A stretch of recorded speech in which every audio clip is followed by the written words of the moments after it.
Here we are again in our prairie garden, and it's August. We did one for June, we did one for July, and now it's August, and it's coming to its peak in lovely sunny Ireland.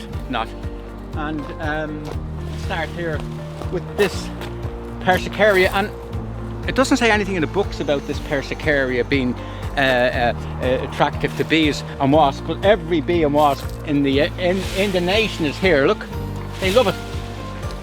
But this is, look how big it is, and the grasses are starting to come into their own. This is a Molinia, and the purpose, as I might have mentioned before, the purpose of grasses is to tone things down a bit. It's to just give a little bit of softness to counteract and bring up the colours around it.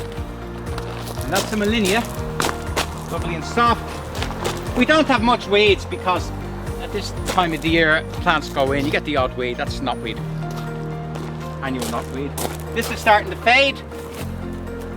One of the earlier ones, Coreopsis, but it's still quite nice. It's still part of the effect.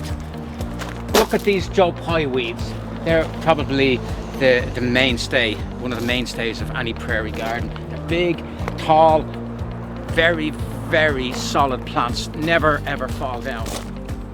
And here more pellucite, more grass, and look at these Rudbeckias, like a molten stream of Rudbeckia. Black-eyed Susan, some people call it. And behind we have a classic prairie plant, Goldenrod Solidago, and it's just about to come out. And this one called Golden Mosa, and we cut that back deliberately about 6 weeks ago to slow it down, and so that it would flower at a lower level. It would normally flower there, and it falls apart. Now it doesn't fall apart. Now that will be in its best in about 2 weeks' time, and it's a great contrast to the daisy type flowers. Look behind here, another grass. It's not in flower yet, but it's starting. That's a Miscanthus grass, and behind we have more Joe-Pye weed, and we have some of the bigger daisies, the Helianthus, coming through. And nice little bit of blue. That's Aster Monch. In my opinion, the best aster of all times.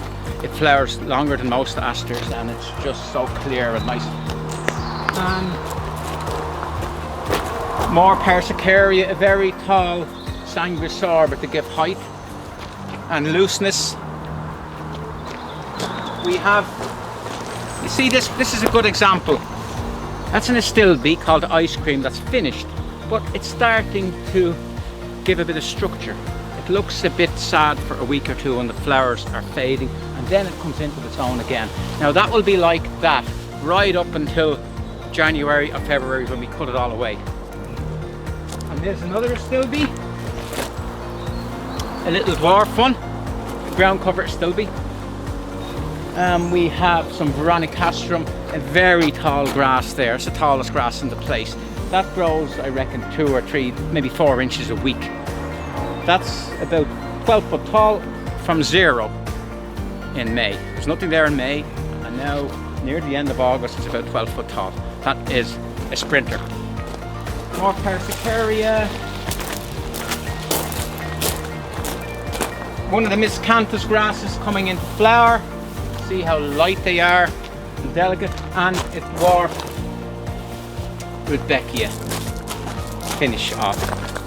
And I'm quite happy with this prairie garden this year. I'm actually quite happy. And the thing about us gardeners is that we're rarely that happy with things, because we always see the bad bits. When people come here, they see the good bits, but we always see the little problems.